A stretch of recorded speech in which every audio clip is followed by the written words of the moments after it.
mày tu na Mary khâu tay có văn sra tay rồi có câu quang na sa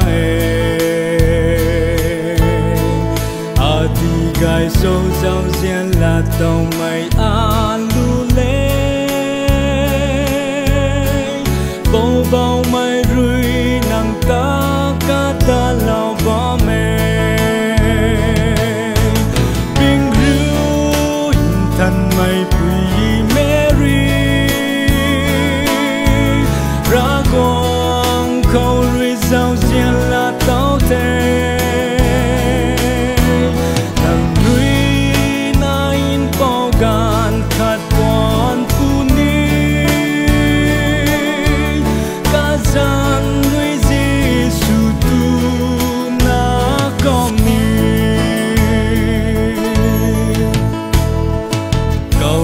mày ngài liang mày su khu ni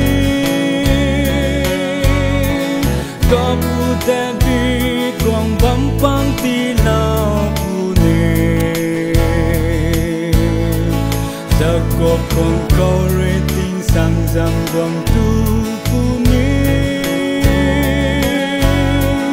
đã quang đi ngăn mày tay nai ni quang ham te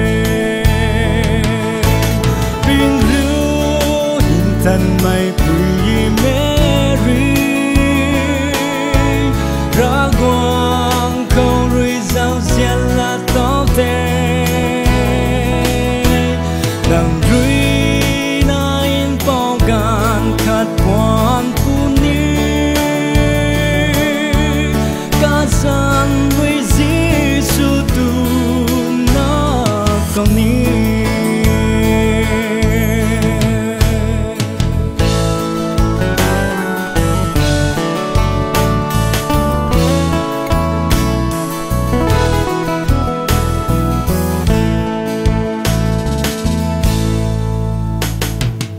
câu văn sra tay rồi cả câu xa vu mang thân mày nằm ru câu quang đau phù nề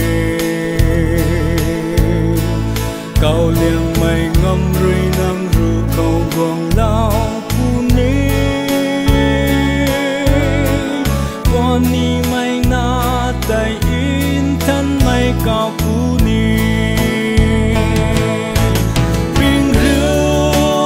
thân mày quỳ Mary ra quang câu rui giàu riêng là tóc thế đằng rui